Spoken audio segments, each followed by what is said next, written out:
Hi, how are you today? Here I am with the last letter of the alphabet. Here's the letter Z. It makes a zigzag as it comes down. You go straight across, slide down, and then go straight across the bottom.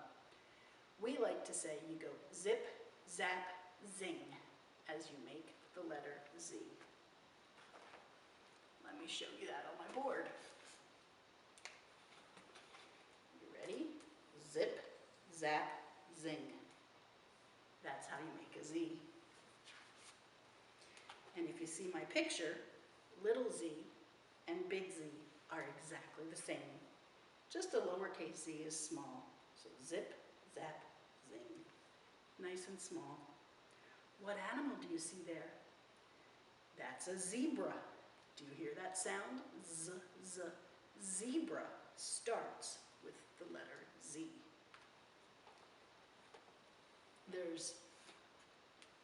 We don't have any zebras that live around here, so we can't see real live zebras unless we go someplace called a zoo.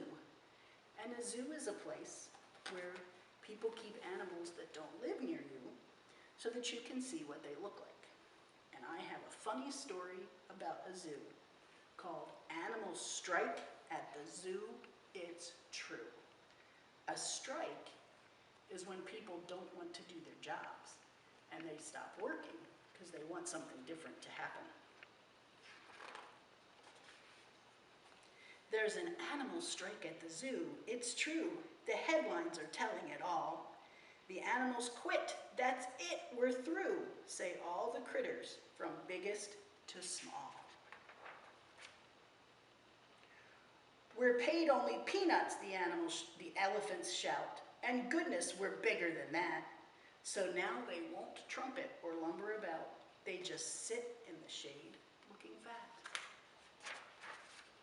The monkeys won't monkey around anymore. You won't see us climbing again. They wallow like big monkey lumps on the floor.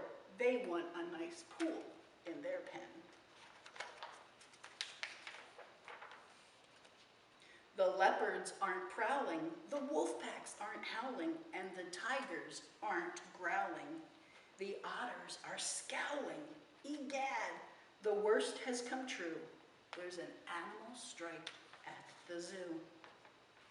The zebras are looking like horses today. They painted their stripes in, you see. We're all sick and tired of eating this hay. Our good looks do not come for free. Those silly giraffes are not any better. You won't see our necks anymore. They're knitting themselves lots of turtleneck sweaters, which go from their heads to the floor. Business these days is as slow as can be. Folks go to the circus instead. Nobody wants to pay money to see the animals lying in bed. The lions aren't roaring. The eagles aren't soaring. The penguins are snoring, and it's all rather boring.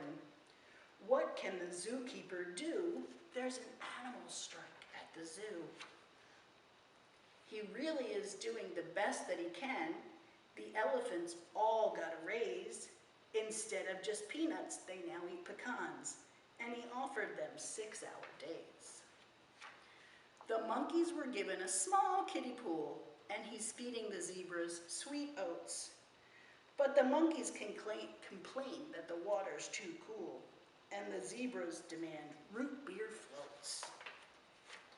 Then in through the gate walks sweet little Sue. She just can't believe that she's here. She's always wanted to come to the zoo, and she's begged for this trip for a year. But no birdies are peeping, and no lizards are creeping, and no bunnies are leaping. Then poor Sue starts weeping. Her heart is broken in two by the animal strike at the zoo. As tears start to streak down her cute rosy face, the animals watch that wee child, and a deep hush of sadness falls over the place. And then they go totally wild. With roaring and peeping and howling and growling, all the critters from biggest to small starts soaring and creeping and leaping and prowling. Then little Sue laughs at them all.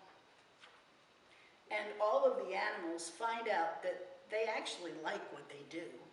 The zookeeper calls the reporters to say, "Hooray, no more strike at the zoo."